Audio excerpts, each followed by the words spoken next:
بەڵێ ئێمە ئاگادار کراینەوە کە یەکێتی مبادرەی کردووە بۆ کۆبوونەوە لەگە هێزوو لایەنە کوردستانیەکان ئەوەی کە ئێمە پێمان گەیشتووە دۆخی سیاسی هەرێمی کوردستان و دۆخی سیاسی عراق و پەیوەندی نێوان هەرێم و عراق و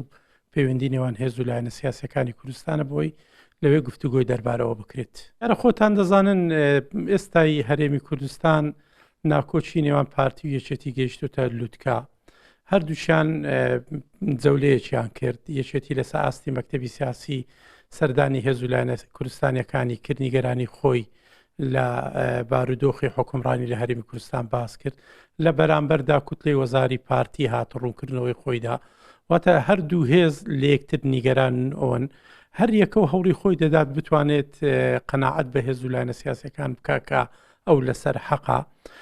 ئێمە پێمان وایە ئەم کۆبوونەوانە بەڕاستی باشن، بەڵام لەوە باشتر ئەوەیە کە دەرەنجامەکانی بەباشی لێ دەرچێت، ینی گرنگە دەرەنجامێکی باشی لێ دەرچێت ئەوەی کە زامنی ئەنجامی باشەوە دەکا و هەردوو هێزی حکومڕان و بەرپرس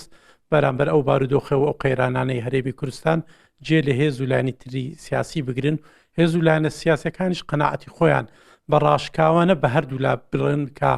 بارودۆخی هەرێمی کوردستان لەو پەڕی خراپیدایە ئۆباڵەکەش دەکەوێتە ئەستۆی هێزە حکومڕانەکان. باشە وەک دیارە چەند زانایەکانەوێت چەند پارتی لایەن بەشدار دەبن لەو کۆبوونەوە؟ ئەوەی ئێمە پێمان وایە ئەوانەی کەوان سەردانیان کردوون، بۆ نمونە ئەوە حزبی شوعی سۆسیالیست، کۆمەڵ یەکگرتو و گۆڕان زەحمەتشان ئەوان سەردانیان کردو، پێمان وایە هەر لەسەر ئەو ئاستەش دەبێ ئەوان زیاتریش دەزانن کە چیان داوت کردو، بەڵام پێمان وایە دوچکە پێشتر سابقەی هەیە هەم یەکێتی سەردانی ئەو هێزانەی کردو هەم پارتیش سەردانی کردووە، پێمان وایە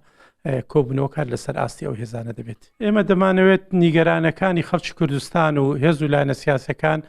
کە چۆن پێشتر گەیاندوومانەتە هێزەکانی دەسەڵات حکومڕان لە هەرێمی کوردستان لەو کۆبوونەوەش بە دەرفەت دەزانین کە جارێکی تر بڵین ئێستای هەرێمی کوردستان لەو پەڕی خراپدایە بارودۆخەکە دەستوەردانی دەرەشی هەیە، ڕۆژانە بۆردومانی تورکیا و ئێران هەیە، ئەو لێکترازانی نێوماڵی کوردی لێکترازانی هێزوو لایەنە حکومڕانەکان پارتی و یەکێتی زەرەر بە بارودۆخی ئێستای کوردستان دەکات. پرسیار دەکەین لەوەی کە ئەو بارودۆخە لە سەدەستی ئەو لێکترازانە بەرەکوێ دەچێت. ئێمە پێشی جەولەی پارتی و یەکێتی